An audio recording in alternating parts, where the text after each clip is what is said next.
السلام عليكم ورحمة الله وبركاته. السلام عليكم ورحمة الله وبركاته. خبر هام شديد الأهمية جدا. أنا معكم أحمد إبراهيم. أولا، طبعا كلكم عرفتوا أسعار البنزين الجديدة.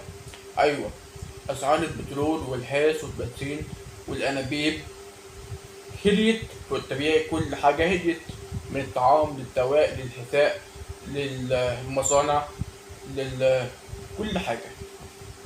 وطبعا عشان عندنا حكومة هي الحكيمة في تصرفاتها، فكل حاجة هديت وحلت، ومش راعت الشعب المصري ولا أي حاجة.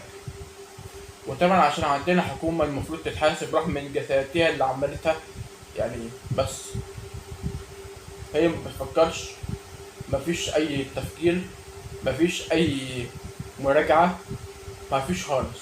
عشان كده أنا باسمي وباسم الشعب المصري العظيم ونطالب بتغيير الحكومة المصرية من الرئيس السيسي، ونطالب من الرئيس السيسي تغيير الحكومة المصرية. بنقول لك يا ريس، احنا بنثق فيك، بنحبك، لا تكن ولا تكون ان احنا نفقد هذا الحب والثقة فيك.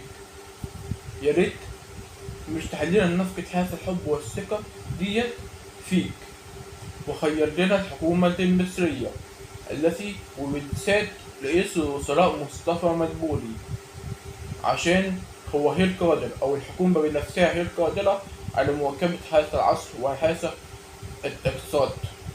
وعايزين حكومة اقتصادية هي اللي تدير الموضوع ده كله، حكومة اقتصادية وخبراء اقتصاديون. عايزين ده في أسرع وقت. وأنا هنا طالع ومعايا الحل. إيه هو يا عم أحمد؟ إن هو جنب التموين يضيفوا حاجة اسمها أنبوبة بوتاجاز. يعني لو أنت بتستلم كرتونة التموين، يضيفوا جنب التموين أنبوبة بوتاجاز لكل أسرة، وهتكفي الشهر كله عادي. هتكفي صدقني يا سيادة الرئيس، هتكفي. أنا بقول لك، يبقى جنب كرتونة التموين أنبوبة بوتاجاز، وكمان مبلغ مادي 200 300 جنيه 500 جنيه كده. ده غير سيادة المعاشات والمرتبات، حاجة ضرورية. ده غير سيادة تكافل الكرامة عشان العواطلية المش لاقيين شغل أساسا، اللي مفيش قدام فرص متاحة للشغل، سيادتها برضه. والسيادة تحجم، يعني السيادة تكون بتعرف سيادة كويسة عشان تواكب العصر وتواكب هذه السيادات في الأسعار، عشان مفيش حد